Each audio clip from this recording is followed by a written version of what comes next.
Épisode 2. La dernière fois qu'on s'est quitté, on arrivait à Posuso. Avant de continuer notre route direction Lima, on a exploré les environs qui étaient aussi verdoyants que les Alpes suisses. On a franchi quelques ponts en bois foireux et on a pris des chemins de pierre qui montaient dans les montagnes pour arriver chez Miguel, qui nous a gentiment laissé camper dans sa ferme.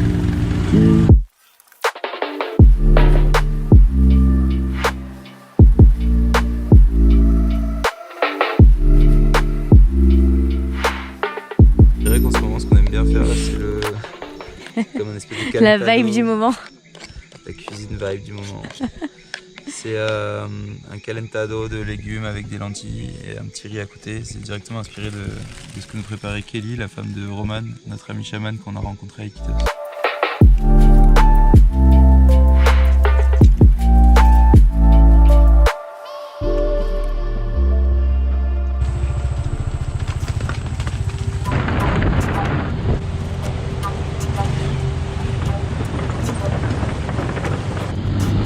On nous avait prévenu qu'il y aurait des dérumbés sur la route jusqu'à Waxabamba, à 3 heures d'ici.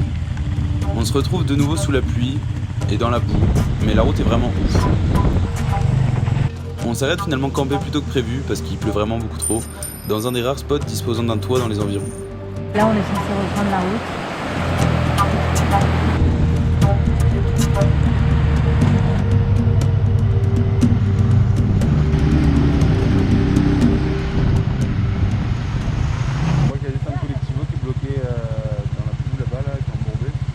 Je pense qu'en vrai on passe, c'est vraiment galère. Quand Romain a dit que c'est vraiment galère, c'est que généralement...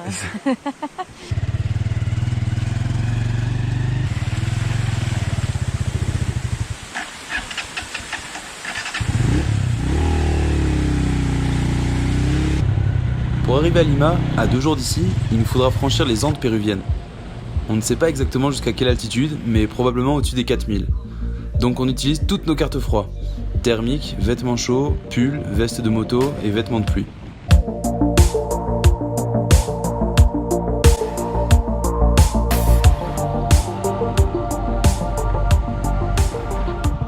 Alors, les ailes?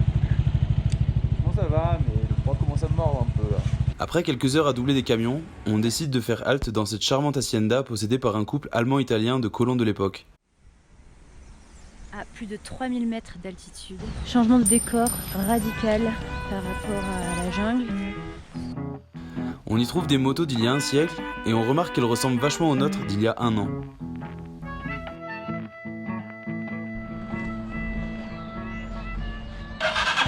Le lendemain, on reprend la route et là, les choses sérieuses commencent. On va enfin traverser les Andes, ce qui veut dire monter puis redescendre vers la côte Pacifique jusqu'à Lima. Salut! Alors ça monte? Ça monte, hein? C'est quoi ta vitesse de montée? 60? 60? Buenas tardes.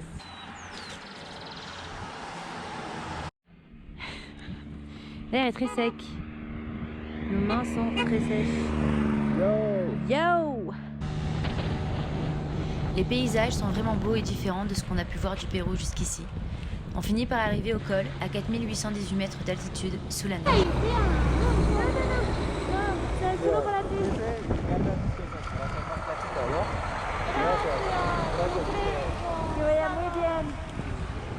Notre première neige! Il neige de ouf! Bon, c'est pas attardé plus que ça parce qu'il faisait vraiment froid. En redescendant, les paysages changent à chaque virage et peu à peu la température remonte. Quand on arrive à Lima, c'est carrément le changement de saison.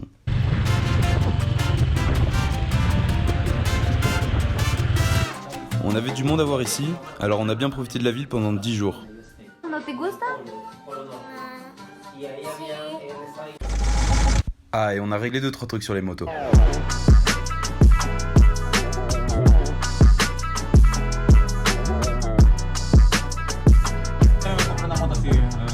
Este es una itálica.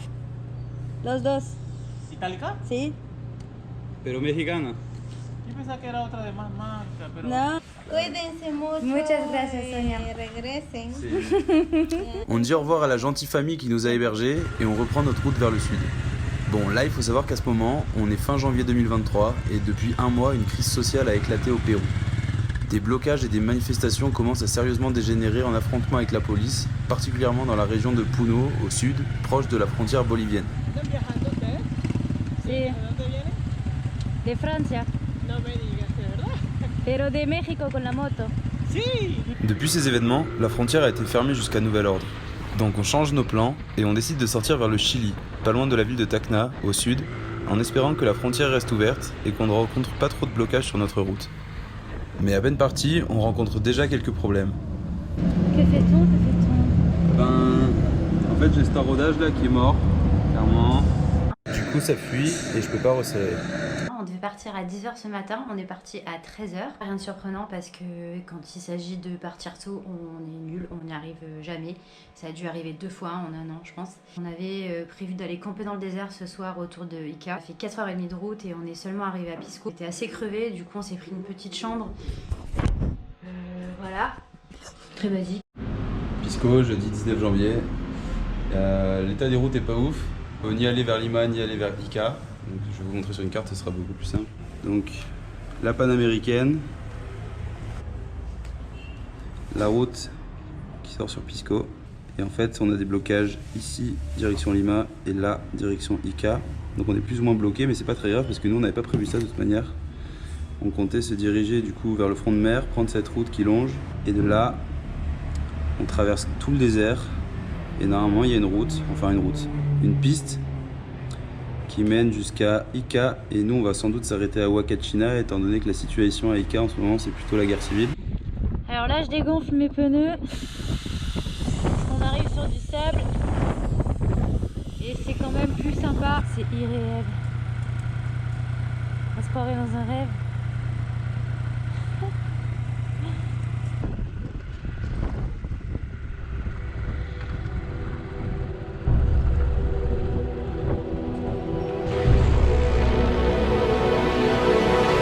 Et donc le désert de Paracas, c'est ça.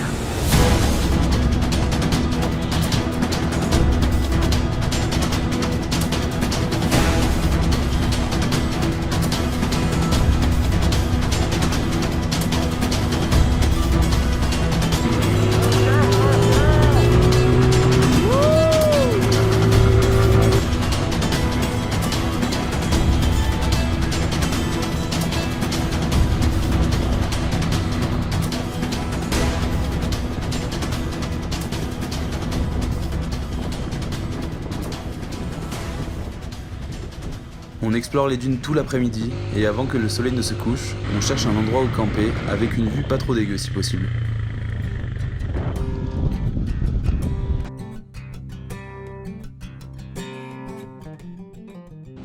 Donc là c'est cuisine dans la tente. Ouais, sans ça, sans le truc en alu, tu peux... Là, Oh putain. tu peux pas la faire manger. Donc il y a beaucoup de vent. On s'en rend pas compte dans la tente. Comment ce soir? Alors ce soir on mange des petites pâtes au thon avec une petite sauce tomate. Avec de la mozzarella. Avec de la mozzarella. Si. On a même trouvé du pain. Eh bien, bon appétit. Bon, là on mange dans la tente parce qu'il y a vraiment trop de vent dehors, mais c'est pas toujours comme ça.